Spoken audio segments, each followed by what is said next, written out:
There they are at about 10 feet right there. You can see them on the graph. There's crappie. There we go. As soon as they popped up. Oh man!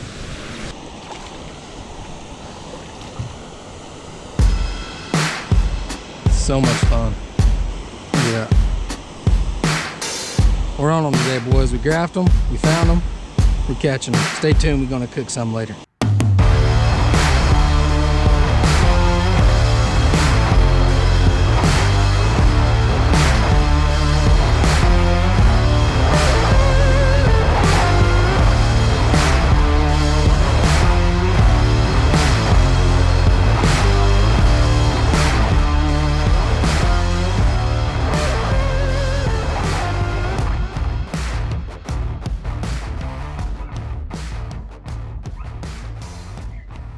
Alright guys, so I'm going to walk you through my fish finder setup on my kayak. That is my transducer arm, $25 on Amazon. You can get it, screw it into your kayak, hook your transducer up, you're good to go.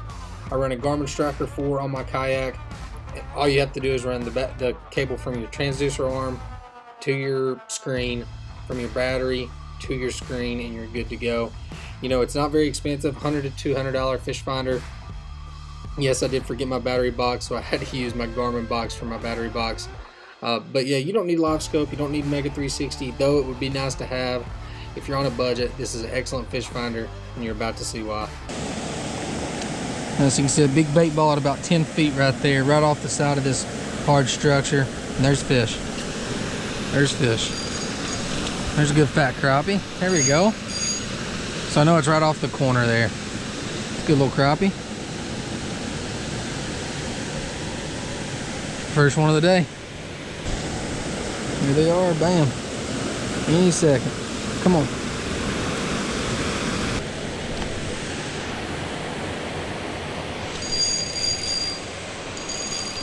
There it is. Crappie. Bam. Man, that's awesome. Alright guys, so they've kind of quit biting on this point.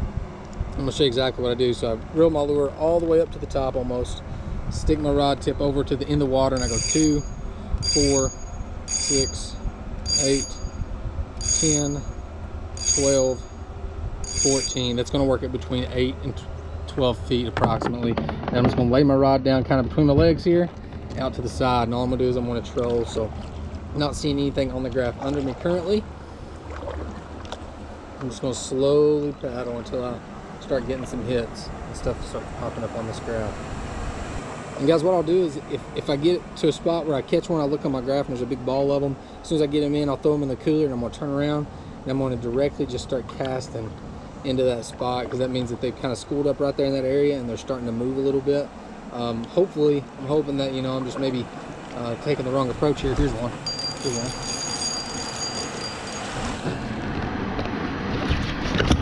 God, these things are feisty.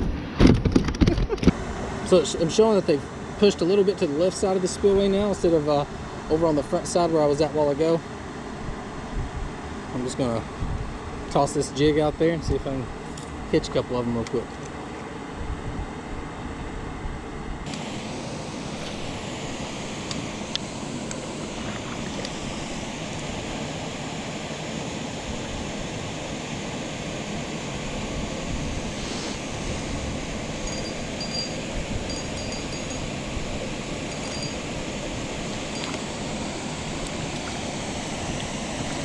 No, he got off.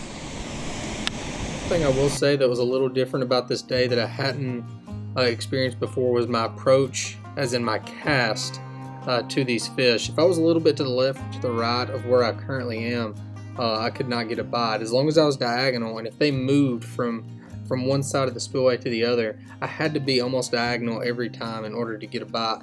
So always look at that too, as your approach and how you're casting to them, because if I was diagonal to a corner of that spillway and retrieved it straight back, I'd get a bite every time.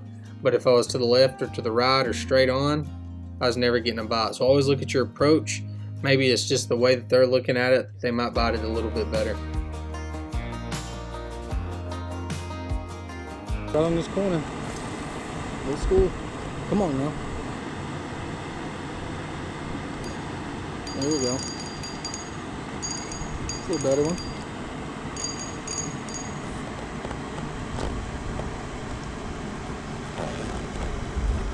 Use my net because they keep jumping off on me. Another one.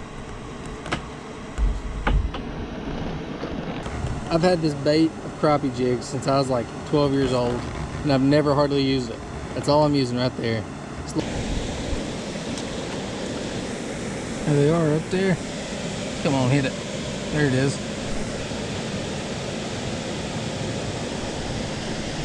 There's crappie. There we go.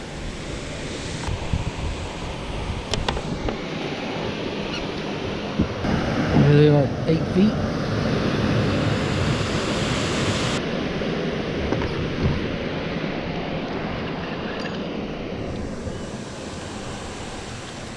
There we go.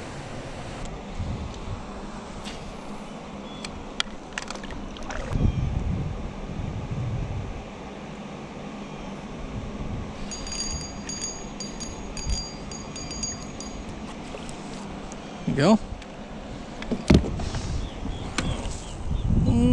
He's a little small. So, you know, two things that really stuck out to me in this trip, and I'm no expert crappie fisherman, but was the water depth and the structure that I was fishing. You know, two things you can do before you ever hit the water is go to Navionics web app online, you know, on the internet, and you can check out water depth, and you can check out to see if there's any structure that's been posted on those lake maps. So check out your, you know, Navionics web app. You can verify that whenever you get on the water and make sure that it is what it says it is. But you know, it's really hot during the summer. These fish like to go deep, and I feel like if you can find structure in deep water, you're going to find some crappie and you're going to catch a lot of fish.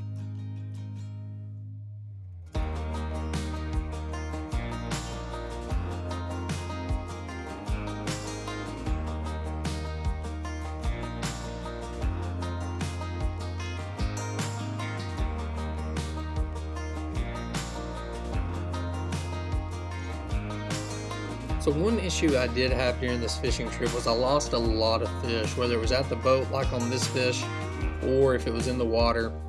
I did lose a lot of fish, and I believe it was because I had a 6.6 medium power rod that I was using, and I just believe it was too much power behind my hook sets, and I needed something more like a medium light with 6-pound test. So please, I would love your feedback. I'm trying to get a little more into crappie fishing. I want to get me a rod and reel and just know a good setup. So please comment below, or you know, send me a message or something. I'd love to get your all's feedback on what a good crappie rod and reel setup is.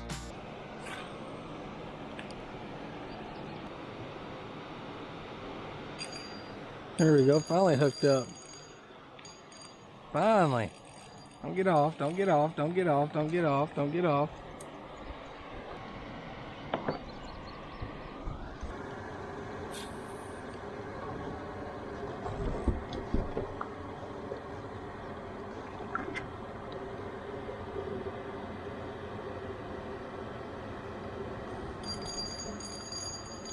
There we go.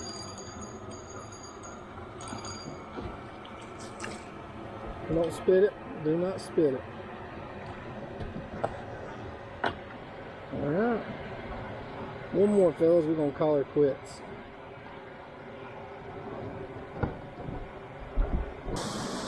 Head on fish. So remember, guys, if they quit biting, it doesn't mean that they're done. Maybe they just shifted their location on that same point or that same piece of cover or whatever you're fishing or structure, as I am, just a hard rock spillway. Maybe they've just changed their locations. That is exactly what they do. They just shifted left a little bit over to the gated side of where, you know, nothing can come through on that spillway. Just make sure you're paying attention to that. If they stop biting, get your graph out, or even if you don't have graphs, just troll around it a little bit more. Maybe they moved a little bit on you. You don't have to have a graph in order to do it. You can just troll, because that's going to tell you exactly where those fish are.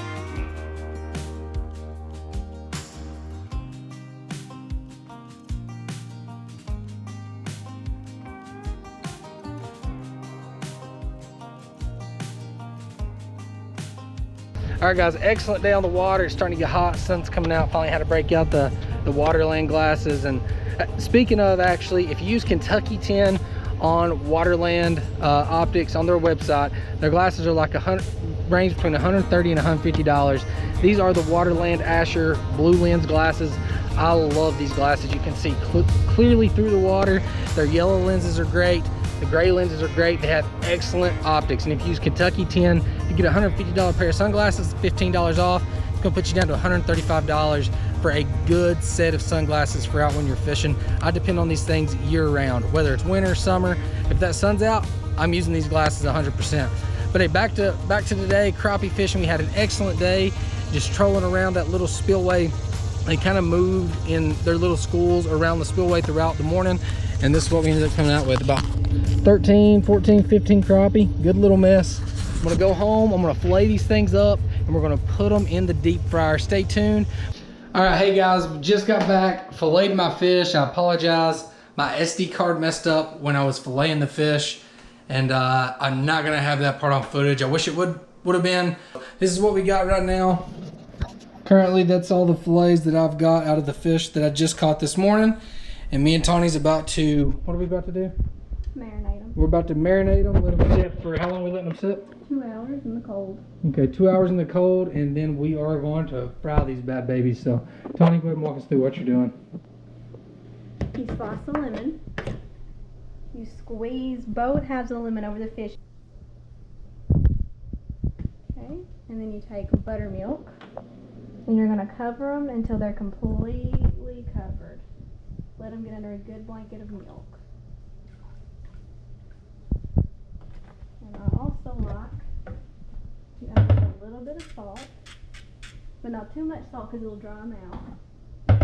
And then we put them in the fridge. I gotcha. All right, part one, marinating our crappie, and then step two, we're gonna be putting them on a cast iron skillet and getting them fried. So stay tuned. See you next. All right, guys, the crappie has been marinating for 2 hours. Buttermilk and lemon juice. Tawny's got her little concoction with cornmeal and a bunch of other stuff I'm gonna let her tell you about. All right, babe, show us what you're doing. Let's see it. So what we've got started here is a 1.5 cups of yellow cornmeal. We've got a teaspoon of baking soda, a teaspoon of salt. I use sea salt. A teaspoon of garlic powder, a teaspoon of black pepper, and a teaspoon of paprika. Mix it all, and I have just a handful of breadcrumbs, which you don't have to do, but it gives it a little bit extra crust. This is gonna be delicious. I can't wait. Okay, we've got a little nugget of a fillet. Cover it really good.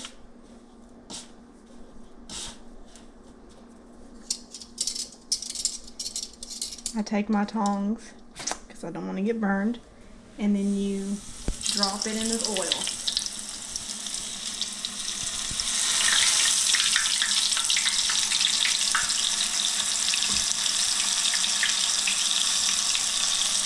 Oh, baby. I want you to look at this, guys. Look at that crappie. God, that looks good. I can't wait to get the hush puppies and french fries. It smells so good in here. So good. God, it's gonna be good. Alright guys, so I forgot to do a kind of an end to the episode here, our final product. So here's our final product. Some really crispy crappie, french fries, hush puppies. Absolutely amazing, absolutely delicious. Follow Tawny's recipe, you will not be disappointed in it. I hope you all enjoyed the footage today. You know, the crappie fishing, from using our graphs to finding out the depth they were at, and then ultimately doing the fillets and getting that fish on the table after it's cooked. So I hope you all enjoyed the footage. Let me know if you liked it. If you want to see something different in the future, let me know. We'll see you on the next one.